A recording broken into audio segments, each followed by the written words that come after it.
और चाल चाली कि झूठी चिट्ठी लिख दो कि कबीर भंडारा करेगा और इसके पास खाने को कुछ होगा नहीं और वो आओगे साधु महात्मा दूर दूर से और ये कुछ उनको खिला नहीं सकेगा और ये भाग जाएगा छोड़ के काशी ने और हमारा पीछा छूटेगा, रोजी रोटी बनी रहेगी। ये काजी मुसलमानों के काजी और मुल्लाओं ने, हिंदुओं के ब्राह्मणों, गुरुओं, ऋषियों ने, संतों ने, सब ने मिलकर काशी वाला ने ये एक मीटिंग करी तो ऐसा ही कर दिया। सब जगह चिट्ठी लिख दी साधु संतों के पास जितने भी डेरे थे और लिख दिया कि 3 दिन शुद्ध देसी घी का, देसी घी होता था उसमें तो, और भंडारा चलेगा। एक असरफी मिलेगी प्रत्येक भोजन पर, एक दौर मिलेगी।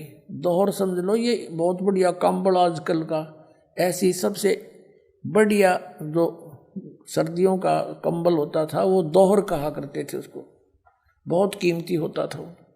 एक दोहर और एक असरफी यानी 10 ग्राम सोना। 10 ग्राम सोना आज मेरे ख्याल में 30-40 हज़ार का हो रहा है और वो एक टाइम के भोजन पे मिलेगा सबको। और वो लालची थे ये साधु संत, उन्होंने सारे चेले चाले सारे ले लिया, आखिरी एक चलो सब ने मिल लेंगे, दौर भी मिलेगी एक बार में, असर भी मिलेगी। उनका हेड जो गुरु था उसको पता था ये सारे चेले आड़े तन्ने मिल लेंगे फिर ये, तो सबको ले गए। जैसे पहले बारात में गिलास रुपया मिल रहा करता तो छोटे छोटे बड़कान भी ले जाते कि एक गिर नहीं मिलेगा। इस उद्देश्य से वो लोभी लालची आ गए, 18 लाख व्यक्ति इकट्ठे हो गए। परमात्मा हमें शिक्षा देना चाहते हैं कि तुम भगवान से इतना मांगया करो, ज़्यादा मत मांगो। ज़्यादा तो फिजूल है, अपने भी कर्म बिगाड़ो और यहाँ आस्था रह जाएगी। कहते साईं इतना दीजिए जिसमें कुटुंब समावे, हम भी भूखे ना रहे, अतिथि ना भूखा जावे। अब परमात्मा कैसी लीला करते थे, एक झोंपड़ी में रहा करते, अनंत कोट ब्रह्मांड के संचालक, सबके दाता, हमारे लिए हम एक ट्रेलर करके गए, उदाहरण पेश करके गए। और जो भी कपड़ा बुनने से मेहनताना आता था उसमें से भी भोजन जोगा रख के बाकी बांट दिया करते, रिक्वायरमेंट अपनी फैमिली का रख के बाकी बांट दिया करते। परमात्मा की फैमिली कोई अपना नहीं थी। एक लड़का मरा, जीवित किया था एक लड़की, और 2 मुँह बोले माता पिता जो उनको लहर तारा तालाब से उठा के ले गए थे। ये 5 सदस्य थे, उनके लिए जो भी आवश्यक होता वो रख लेते, बाकी का धर्म कर देते थे, भक्तों को बुलाते, सत्संग करते और भंडारा कर देते थे। तो इस प्रकार किया करते थे, संचय नहीं करते थे। विश्वास हमें बताते हैं कि तुम अगर ऐसे विश्वास रखोगे मेरे पे और घड़ा जोड़न में समय अपना बर्बाद ना करो, ये समय बार बार नहीं मिलता, तो फिर जब तुम्हें कोई आपत्ति आवे भी, किसी निकम्मे के द्वारा भी कोई समस्या दी जाएगी, तो मैं आगे खड़ा पाऊंगा और ऐसे मदद करूंगा। कैसे? जैसे परमात्मा ने करके दिखाई। 18 लाख वो साधु संत आगे, सारे चेले चाला न लेके आदरणीय रविदास जी, परम पूज्य कबीर परमेश्वर जी, ये ज्यादातर इकट्ठे रहा करते थे। और रविदास जी ने देखा, बाहर फ्रेश होने गए सैर सपट्टे को, सुबह सुबह देखा, जहाँ देखो वहीं बाबा जी, जहाँ देखो वहीं महात्मा जी। उनसे पूछा कैसे आए हो महापुरुषों?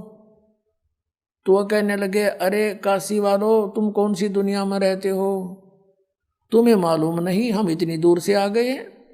अरे यहाँ एक कबीर है, जुल्हा कबीर, और वो भंडारा कर रहा है। भाई भंडारा में आए हम। रविदास जी तो समझ गए क्या फिर बला घेर दी किसी इन नकम्या ने परमात्मा पे। रविदास जी ने पूछा तुम्हें कोई पत्थर चिट्ठी गया है? कहाँ देखो, सब ने चिट्ठी दिखा दी। रविदास जी कित के फरेसों थे उल्टे आगे, वापस आके गए कबीर साहब की झोपड़ी में और कहा महाराज आज तो अपनी काशी छूटेगी, ये शहर छोड़ना पड़ेगा अपने को। ऐसे ऐसे 18 लाख व्यक्ति आ रहे हैं लाखों की संख्या में, और सबके बाद चिट्ठी है झूठी, कि 3 दिन भंडारा करेगा, असरफी देगा, दोहर देगा, उन्होंने सारी बता दी थी। कबीर साहब बोले भगत आजा बैठ जा, जिसके हम आश्रय बैठे हैं या आपत्ति वही टाल सकता है, बैठ जा आजा। और दरवाज़ा बंद कर ले भाई, दरवाज़ा खोल रहे कोई नहीं आपा, और शाम हो जाएगी मैं निकल जाऊंगा यहाँ से अपने लेकर सारे परिवार को, ये तो रविदास मुझे जीने नहीं देंगे। रविदास भी बैठ के वह बहुत बूंदी बढ़िया थे, आज परमात्मा जाएंगे तो हम भी चल जाएंगे, गले हम क्या करेंगे यहाँ पर, ये सोच के बहुत दुखी से हो गए रविदास जी। उधर से परमात्मा अपने बैठे हैं ध्यान में, और दूसरा रूप बनाकर पहुंचे अपने निज स्थान में, सतलोक में, सचखंड में। और वहाँ से टेलीफोन कर दिया मैं आ रहा हूँ, तैयार करो। 9 लाख बैल वहीं तैयार किए, उन्हीं हंस आत्माओं को बैल बनाया और उन्हीं के ऊपर बना बनाया वहाँ का भोजन, पूड़ी, कचौरी, हलवा, खीर, दही, बड़े, जलेबी, लड्डू, खुरमे हैं, और पूरी सब्जी कई कई प्रकार की, दही के माठ भर भर कर चल पड़े। 1 सेकंड में नीचे पृथ्वी पर सारे के सारे 9 लाख बैल, उनके ऊपर गधे का बोरा होता जैसे, ऐसे बोरों में भर रखा माल, कति बढ़िया। और साथ में वहीं से भक्त आए गणे, वहाँ सेवा करने वाले सतलोक से 18 लाख आदमियों को जमाना कोई हंसी खेल है। और भोजन, और फिर उन्हें पानी ऊपर से एक जल की धारा जैसे ट्यूबवेल पड़ा करे, न्यो चालन लाग गया आकाश से, और फिर बचे हुआ उसमें जावा थी गंगा में, वही गंगा जैसा जल आ रहा था सतलोक में। ये गंगा सतलोक से आई है, सबको पानी वहां से भर भर कर ले जा रहे थे। अब क्या हुआ, सिकंदर लोधी के पास भी चिट्ठी गेर दी न, क्या आज पता लगेगा उसने। शेख तकी एक उनका धार्मिक गुरु था, उनकी सबकी मिलकर ये एक मीटिंग से ही काम हुआ था। अब सिकंदर लोधी दिल्ली का बादशाह के पास भी चिट्ठी पहुंच गई। शेख तकी ने कहा जी आपका न्योता आया है, आपके गुरुजी बुला रहे हैं, चलोगे? अब सिकंदर लोधी बोला जी गुरुजी बुला रहे हैं तो मैं क्यों ना चलूँगा, अवश्य जाऊँगा। अब सिकंदर लोधी के गुरुजी कैसे बने थे ये लंबी कहानी है, कल बताएंगे, अभी सिंपल इतना ही कहें। तो सिकंदर लोधी हाथी पर बैठ के काशी की तरफ प्रस्थान करा, हजारों की संख्या में सैनिक बॉडीगार्ड ले लिए, शेख तकी साथ में। आज पता चलेगा इसका, ये क्या हड़ताल ला रहा है तो खुद आ रहा है, आज वो मिलेगा ही नहीं इसको। अब वहां कर देखा, क्या देखा शेख तकी ने और सिकंदर लोधी ने, कि उधर से परमात्मा दूसरा रूप धारण करके एक केसो बंजारा बनके, बंजारा कौन होता था, एक बिजनेसमैन को बंजारे कहा करते थे। वो बंजारे किस टाइप के होते थे कि बैलों के ऊपर खांड, बाजरा, ज्वार लाद के ट्रांसपोर्ट करा करते थे, एक मंडी से दूसरी मंडी में। आजकल तो ट्रक हो गए, फिर बैलगाड़ियाँ होगी थी, उससे पहले केवल बैलों के ऊपर सामान रख कर ले जाते थे। 100 200 200 400 बैल इकट्ठे लाइन पंक्तियों में ले जाया करते थे। रास्ते थे नहीं, यही ट्रांसपोर्ट का साधन था। तो ऐसे केसो नाम दूसरे रूप से मालिक आए गए और टेंट लगा दिए ना, सफेद सफेद सब जगह। और कहते हैं वो जितने भी आए थे ना हंस वहां से और बैल, उनके जमीन पर पैर नहीं टके थे, 6 इंच ऊपर चल रहे थे। अब वो मालिक जाने उनकी लीला, या तो पैर टेकते हैं पाप लाग गई सी भूडी पृथ्वी, जगह जगह जीव मरते हैं कदम रखते ही। ऐसे ही वो हंस जो वहां से भगत आए थे उनके भी न्यो के न्यो, और तंबू लगा दिए। उन तंबुओं के अंदर पाल की पाल घेर दीनो, जैसे 18 लाख आदमियों के लिए कोई एक प्रांत में तावा को नहीं। नो टेंट पूरी पाल की पाल भर दी, ढेर के ढेर लगा दिए, और ऊपर का कपड़ा अलग से टेंट लगा दिया, एक सुराग छोड़ दिया थोड़ा सा। वही बंजारे जो वहां से आए थे भगतन ने, वही बैठे हुए और भर भर के दे रहे हैं, ले जाओ भाई, और बांट रहे हैं सबको, जय जयकार हो रही है। सभी भोजन खा रहे हैं और कह रहे हैं भाई ऐसा भोजन, ऐसा भोजन, ऐसा भंडारा कदे देखा ना सुना, इतना स्वादिष्ट कभी नहीं खाया, क्योंकि वो सतलोक का था। सिकंदर लोधी जब वहां पर आया, साथ में उसका शेख तकी पीर जो ईर्षा करता था कबीर भगवान से, उन्होंने वहां आकर देखा पूछा कि भी कबीर साहब को कहाँ है? तो वहाँ के लोगों ने बताया कि कबीर साहब का तो पता नहीं, ये एक टेंट में बैठा है, एक व्यापारी, बिजनेसमैन सा दिखा है, सेठ, और ये कर रहा है सारा भोजन भंडारी का व्यवस्था। सिकंदर लोधी उसके पास गया, उसे पूछा आप कौन हो, आपका क्या नाता है भगवान कबीर जी से? केशव रूप में खड़े बंजारे ने कहा कि राजन, वो कबीर जी मेरे पगड़ी बदलियार हैं, मेरे धर्म भाई हैं, और उनकी चिट्ठी गई थी मेरे पास कि एक छोटा सा भंडारा है, कुछ सामान लेते आइएगा। ये दास हाजिर बैठा है। अब वो शेख तकी नौकर तरह गजब हो, यो तो इसने छोटा भंडारा बताओ है। अब उसका तो कलेजा फट गया, पेट पकड़ के बैठ गया, उसकी तो मांसी मर गया तो कोई ना बनी बात आज भी। अब सिकंदर लोधी ने कहा कि कहाँ है भगवान, क्यों वो नहीं आए यहाँ पर? तो केशव ने कहा उसका दास जो बैठा है, मौजून की जब आओगे आ जाएंगे, यहाँ सारा काम ठीक हो रहा है। सिकंदर लोधी बोला भाई चलो दर्शन करके आओगे, पाछा भोजन पाओगे। अब हाथी पर बैठकर पहुंच गए वहां जहां झोंपड़ी थी मालिक की, साथ में सैनिक भी। सिकंदर लोधी हाथी से नीचे उतरा, दरवाजा खटखटाया। रविदास जी कहने लगे भगवान ये तो आ गए, यहाँ पर भी आ लिए, खुड़का हो गया। तो कबीर साहब बोले बोल मत, दरवाजा नहीं खोल लेंगे, चले जाएंगे गाल धूपड़ करके। सिकंदर लोधी ने कहा दरवाजा खोलो परवरदिगार, दरवाजा खोलो, आपका दास सिकंदर लोधी आया है। परमात्मा ने पूछा भाई कौन? आपका बच्चा आया है, आपका दास सिकंदर आया है। कहा राजन हम दरवाजा नहीं खोलेंगे, हम तो आज के मेहमान हूं, मैं तो यहाँ पर, इन्होंने हमारे साथ बहुत जुल्म कर लिया है भगवान राजन, ये मुझे जीने नहीं दे रहे हैं। मैं आज रात्रि में निकल जाऊंगा काशी को छोड़कर, और भगवान मैं दरवाज़ा नहीं खोलूं, मेरी तो इज्जत का नाश कर दिया इन्होंने, इन झूठी चिट्ठी डाल रखी है। मेरे पास तो सुबह शाम का आहार भी मुश्किल से होता है, 18 लाख व्यक्ति सामने बैठे, मैं कैसे भोजन कराऊं भगवान? अब ये मुझे नहीं जीने देंगे, मैं भाग जाऊंगा रात्रि में। तब सिकंदर लोधी कहता है भगवान आप मुझे नहीं बहका सकते, आप किसी और को बहका सकते हो, इस दास को नहीं बहका सकते। आपने कैसा रंग लगा रखा है, सब भोजन खा रहे हैं, आपकी जय जयकार हो रही है, और सभी आपके दर्शन के ललायित हैं। हे भगवान एक बार इस दास को दर्शन दो। तब परमात्मा ने कहा रविदास खोल दे, दरवाजा खोल दे। रविदास जी ने जो ही दरवाजा खोला, दंडवत प्रणाम किया सिकंदर लोधी ने, और कहा भगवान आपके दर्शन करना चाहते हैं, सभी जनता कृतार्थ हो जाएगी भगवान, एक बार दास के साथ चलो। अब सिकंदर लोधी ने कहा परमात्मा आपने ठाठ कर रखे, सबके जय जयकार हो रही है, जो मांगे वही आहार उनको उपलब्ध करवा रखा है भगवान, आप मुझे मूर्ख नहीं बना सकते, मुझे नहीं बहका सकते, मैंने पहचान रखा आपको, एक बार चलो मालिक दर्शन दे दो।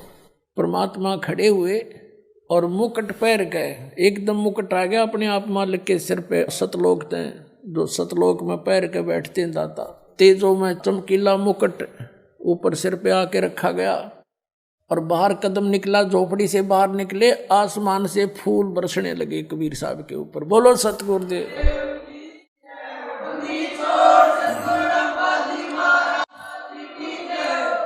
रविदास जी उनके ऊपर चवर करने लगे। सिकंदर लोधी ने कहा भक्त दास को सेवा दे दो, आप तो रोज ही सेवा लूटते हो। सिकंदर लोधी परमात्मा पर चवर करने लगे, और हाथी की अंबारी होती थी, एक कक्ष, एक रूम बनाया करते थे राजा के लिए, हल्की सी लकड़ी का, बहुत सुंदर। उसके 4 दरवाजे होते थे, चारों दरवाजे खोल दिए, यानी बिल्कुल खोखे के डंडे डंडे से रह गए। और रविदास जी को, कबीर साहब को अपने साथ हाथी पर बैठा लिया। कबीर साहब पर राजा बैठा बैठा चंवर कर रहा है हाथी के ऊपर, और हाथी गली से आ रहा है वहीं जहाँ पर भंडारा हो रहा है। अब जो ही परमात्मा वहाँ आए, सारे मेले में सारे में घुमा दिया। मेला 18 लाख आदमी तो पूरे 2 किलोमीटर में गए, 3 किलोमीटर में गए, बैठे थे, 4 में गए, खाना खा रहे थे, सारे घुमा ले। सारे जज जयकार और ने पूछ रहे कौन सा कबीर के, वो बैठे हाथी पे। काशी वाले कहते हैं कि वो देखो, काशी वाले कहते हैं कि ये देखो जो राजा चंवर कर रहा है सिकंदर लोधी, ये है वो कबीर। सारे मेले में गए घूम के। और दूसरे रूप में जो केशव बैठा था, मालिक का दूसरा रूप, उसने संदेशा भेजा कि परमात्मा को एक बार यहाँ लिवा लाओ, यहाँ आ जाए, कुछ देर मेरे पास बैठे। उसने जाकर के संदेशा दिया कि आपको आपका मित्र केशव याद कर रहा है, आपकी टेंट में इंतजारी है। उसमें सिकंदर लोधी भी साथ था। परमात्मा हाथी से नीचे उतरे, सिकंदर लोधी भी पौड़ी लगाकर और पहुंच गए वहां पर जहाँ पर केशव बैठा था। जो ही परमात्मा वहाँ पहुँचे कबीर जी, एक अपने आप एक तख्त बिछ गया, उसके ऊपर इतने सुंदर सुंदर सुंदर सफ़ेद सफ़ेद कपड़े मलमल जैसे ऐसे सुंदर बिछ गए, गद्दा बिछ गया, चारों तरफ उसका सुंदर कढ़ाई हो रही थी किनारों पर, और उस पर जाकर बैठ गए परमात्मा जच गए कि हे परमात्मा, आप इसे सुंदर लोक न छोड़ के सतलोक ने, आप यहाँ किस लिए आए इसे गंदे लोक में, यहाँ खान पीन न भी कोई ना इनके पास, और आप इनका भला करो, ये आपका बुरा करते हैं, आप क्यों आए इसे गंदे लोक में। तब परमात्मा कहते हैं केशव तू मेरे दर्द को नहीं समझता।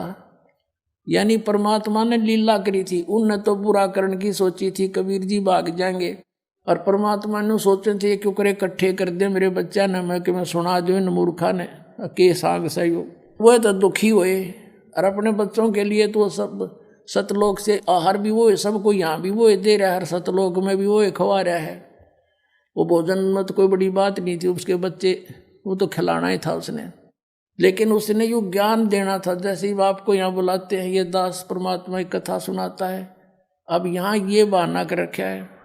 तो परमात्मा ने कहा केशव आप मेरे दर्द को नहीं जानते, ये सब मेरे बच्चे हैं, मेरी आत्मा है, हिंदू मुसलमान जितने हैं, और इस काल ने ये मेरे दुश्मन बना रखे हैं। मैं इनसे दूर हूँ क्योंकि अपने बच्चा तो दूर हुआ जाकर किसी से, इनकी आँख खोलन आया हूँ मैं, किसी तरह मैंने पहचान ले। 8 पैर तक चर्चा करी मालिक ने, 24 घंटे तक सत्संग सुनाया, और लाखों की संख्या में जो आए थे वो बोली बेचारे देखो घर छोड़ कर गए हैं, वो गए तो भगवान के लिए थे, साधु संत बने, अब उनको रास्ता कहीं मिला नहीं, जैसा किसी गुरु ने भ्रमित कर दिया, काल के दूत ने उसके चिपके बैठे थे। जब वो ज्ञान सुना सब फड़क का आगे न बोले जी हमने नाम दे दो, हम तो लुट गए पिट गए। लाखों की संख्या में परमात्मा के शिष्य बने। बोलो सतगुरुदेव।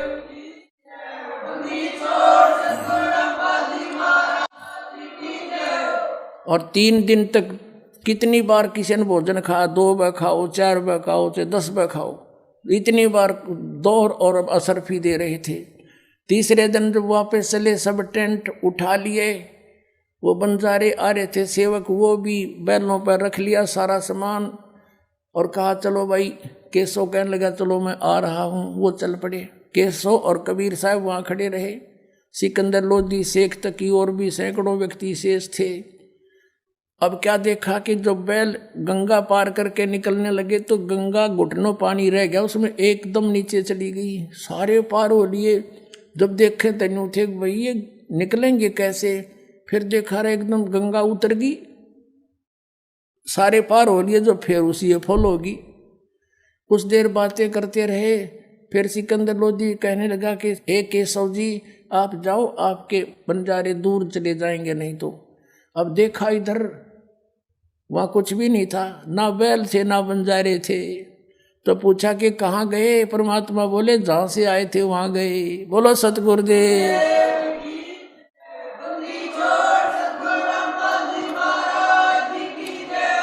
अब कबीर परमात्मा के अंदर वो केशव आड़ा रूप न्यू का न्यू देखते देखते अंदर समा गया। अकेले कबीर परमात्मा वहाँ रह गए। तो क्या बताते हैं, शेख तकी कहने लगा कि चल राजा, इसे भंडारे हम 100 दे दें। क्या किया है ना, महोत्सा सा किया है। महोत्साह तो वो होता है जो किसी, जैसे कोई गुरु बता देता था कि तेरे पिता का काज कर देना तो उसकी मुक्ति ना होए, तो उसके लिए तो फॉर्मेलिटी सी कराया करे, कम से कम पैसा में आइटम घनी लाया करे, वो तो सब महोत्साह। और एक जोनार होती है, जग होती है, जो खुशी में करते हैं। किसी का कई साल में बच्चा हो जाता था तो वो सब इच्छा से खुल के धर्म किया करता था, खुल के पैसे लगाता था।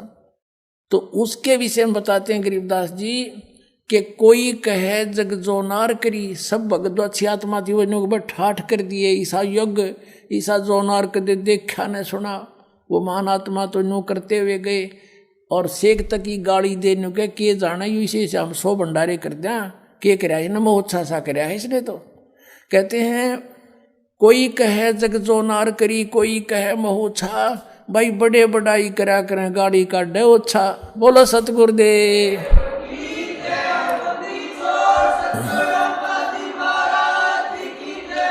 सत साहेब। तो परमात्मा कहते साईं इतना दीजिए जिसमें कुटुंब समावे, हम भी भूखे ना रहे, अतिथि ना भूखा जावे। तो पुण्यात्माओं, परमात्मा के सामने इतने अतिथि आगे थे, सबका भंडारा भर दिया। परमात्मा कहते हैं कल पे कारण कौन है कर सेवा नी काम, और मन इच्छा फल दूंगा जो पड़े मेरे ते काम। ये धनी का काम था भाई, नो खड़े हो जाएंगे आपके सामने आकर जब कोई आपत्ति आओगी, विश्वास रखना। बोलो सतगुरुदेव।